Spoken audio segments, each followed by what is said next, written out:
أما بعد فأعوذ بالله من الشيطان الرجيم. بسم الله الرحمن الرحيم. يا أيها الذين آمنوا إذا تداينتم بدين إلى أجل مسمى فاكتبوه وليكتب بينكم كاتب بالعدل ولا يأب كاتب أن يكتب كما علمه الله فليكتب وليملل الذي عليه الحق وليتق الله ربه ولا يبخس منه شيئا. صدق الله مولانا العظيم. اللهم صل على محمد وعلى آل محمد كما صليت على إبراهيم وعلى آل إبراهيم إنك حميد مجيد. اللهم بارك على محمد وعلى آل محمد كما باركت على إبراهيم وعلى آل إبراهيم إنك حميد مجيد. پچھلے درس کا خلاصہ یہ ہے، رب العالمین نے فرمایا کہ جب انسان کسی کو کوئی قرض دے دے یا کوئی کسی کے ساتھ کوئی معاملہ کر لے تو آگے والے کو انسان ڈھیل دیتا ہے تو اس کے اوپر اس کو بڑا اجر و ثواب ملتا ہے۔ اس کے اوپر کل بھی کئی حدیث سنائی، آج بھی ایک دو سنا دیتا ہوں۔ حضرت ابو قتادہ رضی اللہ تعالیٰ عنہ، انہوں نے ایک آدمی کو قرض دے دیا۔ اب جب قرض لینے کے لیے جاتے تو وہ بندہ چھپ جاتا، کافی دفعہ تلاش کرنے کے باوجود وہ نہ ملتا۔ بالآخر ایک دفعہ ان کے گھر گئے، دیکھا کہ وہ اندر ہی ہے۔ ایک بچہ باہر آیا، اس نے کہا جی ہاں اندر ہی ہے ابو، اور وہ کھانا کھا رہے ہیں۔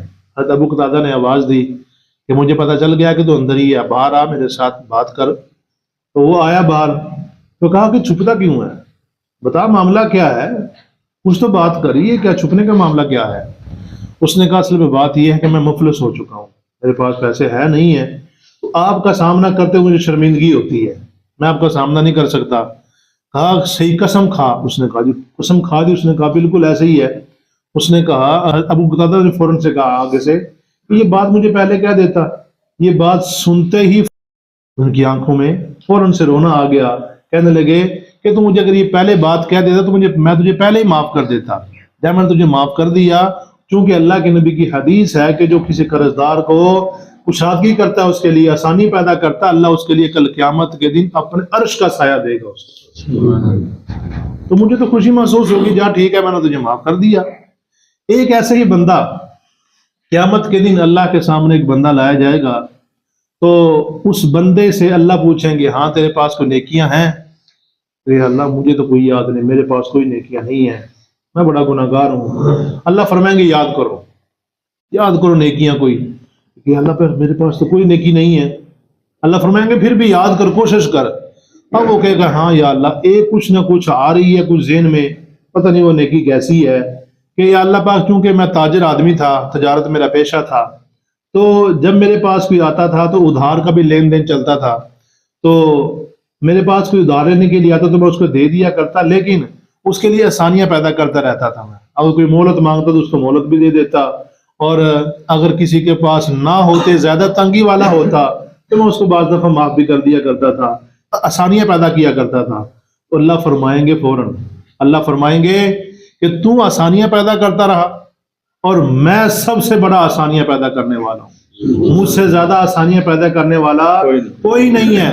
جب میں نے تیرے لیے آسانیاں پیدا کر دی، جا جنت میں داخل ہو، جب میں نے تجھے بخش دیا۔ اس لیے انسان کو چاہیے کہ لوگوں کے لیے آسانیاں پیدا کرے۔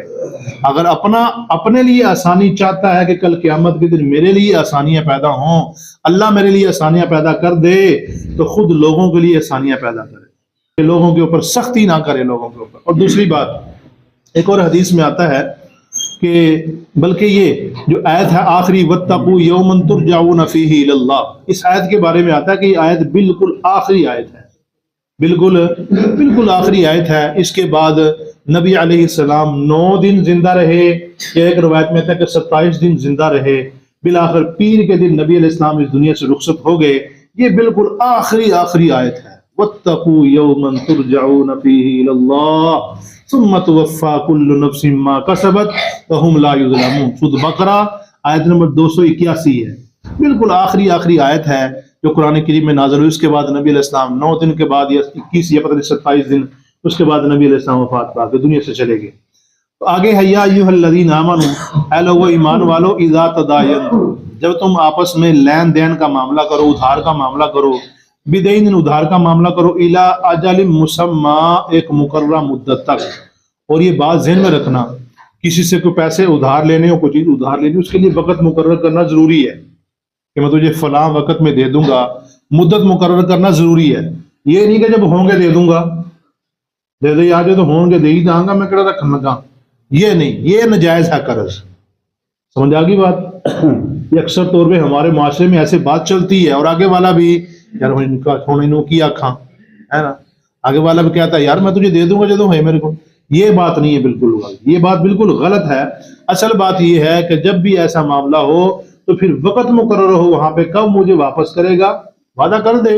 اس کے بعد جو نا وہ اگر نہ دے سکا اس کے ساتھ بات کر لے بھی مجھ سے نہیں دیا جا رہا.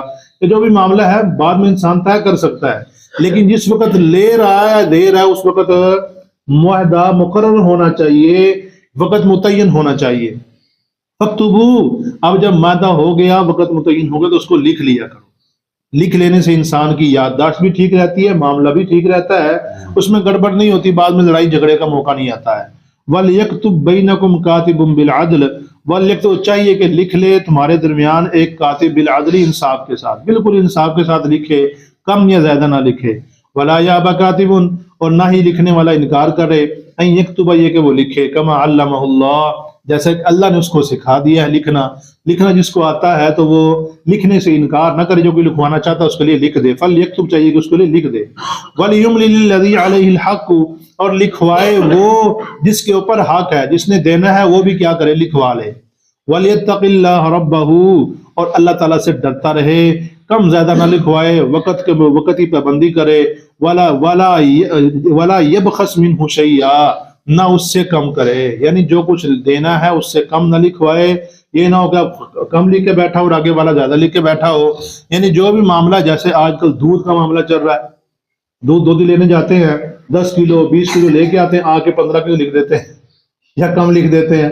ایسا نہیں، بعد میں جا کے جو جس سے لیا ہوتا ہے اس نے زیادہ لکھا ہوتا ہے اور خود 2 دن ہے وہ کم لکھا ہوتا ہے. ایسے معاملہ گڑبڑ ہو جاتا ہے. تو یہ لکھنا بھی بالکل انصاف کے ساتھ ہے. اللہ کے ہاں کل قیامت کے دن اس کا بھی جواب دینا ہوگا، دین میں رکھیے گا.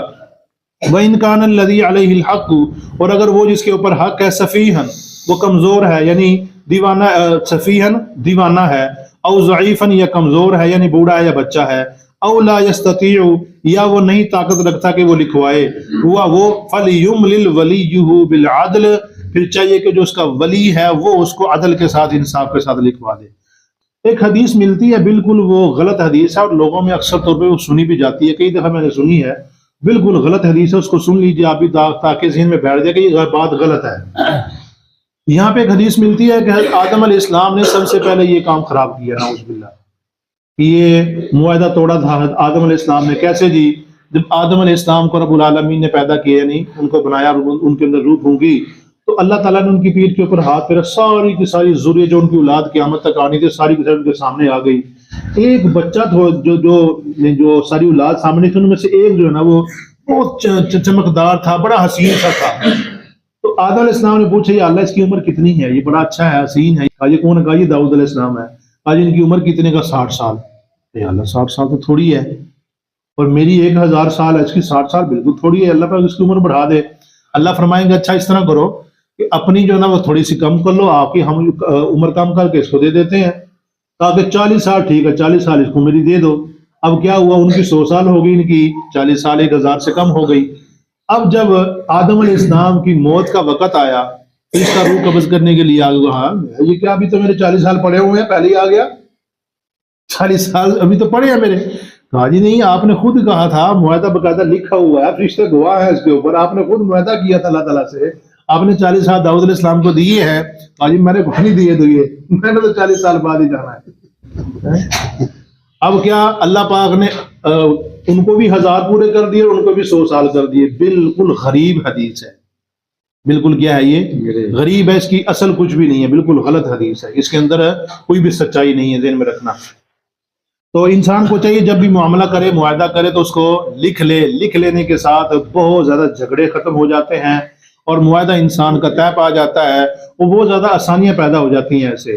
اگر نہ لکھا ہوا ہو, کل جو نا وہ کل کلان جب بات ہوتی ہے تو میں نے دے دیے تھے, یا میں نے تو اتنے کہا تھا, آپ نے اتنے کیوں لکھ دیے تھے, فلاں جو جھگڑا ہو جاتا ہے, تو اس انسان کو چاہیے کہ اس کے اوپر گواہ بھی ساتھ بنا لے. اگر گواہ ساتھ بنا لے, معاہدے کو طے کر کے لکھ لے, تو کل کلان لڑائی جھگڑے سے انسان بچا رہے گا. اللہ کا شکر, اللہ ہمیں توفیق نصیب فرمائے.